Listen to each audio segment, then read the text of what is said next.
पुणी कौन होती आषाढ़ मास देखा शेष पद आषाढ़ मासर शेष पद देखा भाई भौणी को घेनी बड़ दांडे विजे से प्रभु पुणी सुजने गो तांको महिमा के बखाणी सुजने गो आषाढ़ मास सरिला यही ठारे यही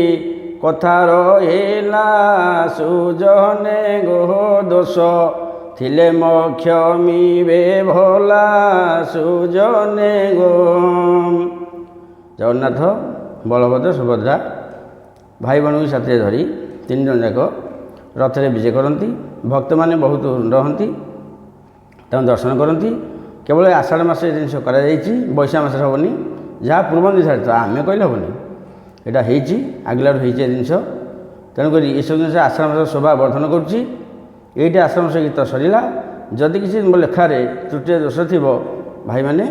क्षमा करेंगे। हरि ओम तत्सत्।